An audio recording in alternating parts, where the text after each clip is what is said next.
My name is Cameron Clark, and I'm here with Lisa Gray Garcia, also known as Tiny, the co-founder of Poor Magazine and one of the co-creators of the Homefulness Project. Thanks for joining me. Thanks for inviting me. How bad is the homelessness problem in Oakland, or actually in the Bay Area?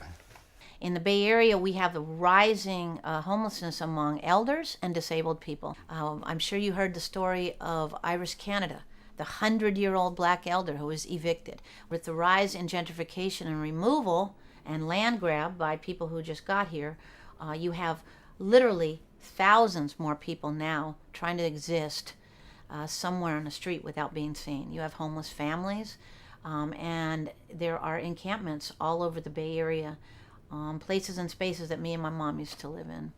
Can you tell me about that experience? Those are treacherous experiences. In my mom and me's case, she was an orphan, an unprotected child.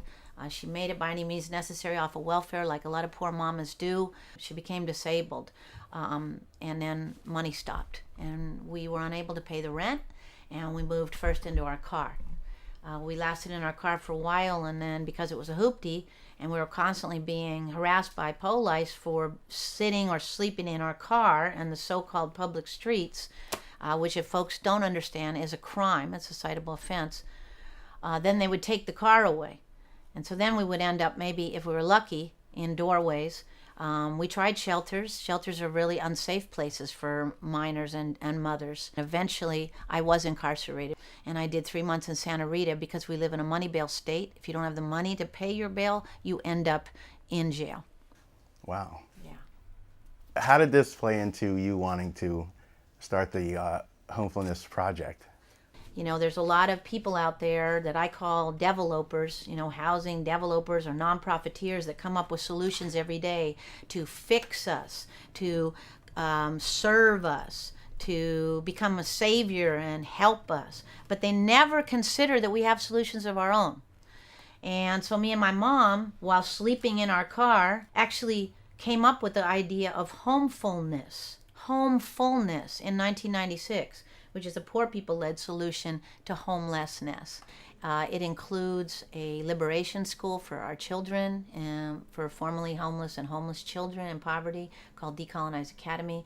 It includes actual housing, because we as unhoused poor people or indigenous people need to actually be housing stable, or we can't do anything. This idea of coming up and out of poverty, and really just having pieces of paper like Section 8 certificates and these things is not a solution. Now, with all this building, how is it funded? It's an extremely important question. We don't get any government grants. We don't get any what I call philanthropimp grants. No disrespect to the conscious people out there sharing their wealth. What we do is we teach young folks and other folks with different forms of race and class privilege about the idea of redistribution. Redistribution of stolen and hoarded wealth. And I guess my last question is, what advice do you have for anybody struggling with being homeless right now?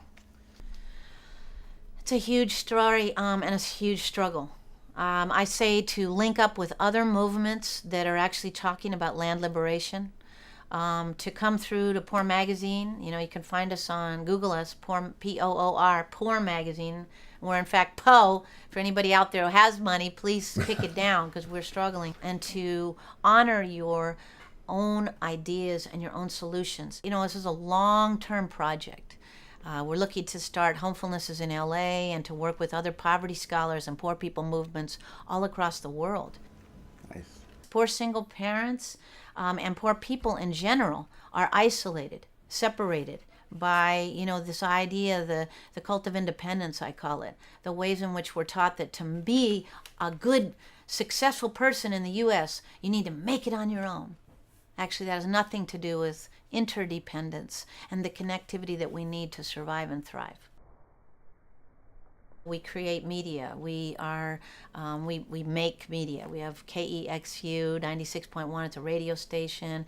We have a YouTube channel, Poor News Network. You can all check us out. And we make Poor Press. We make books. We make different actually curriculum. And we also go into institutions and teach on poverty scholarship. So this is meant to be a long-term solution and ultimately also a solution for the neighborhood. We're trying to actually work on something we call degentrification, which is to help our fellow poor people in this neighborhood on Black Arthur in deep East Wecheen, Oakland, actually stay here. We're struggling with extreme gentrification right here. We're in the nexus of removal and displacement. First thing is to get your consciousness back, your strength, and to know that together and with other poor people, you can actually create solutions. Thank you.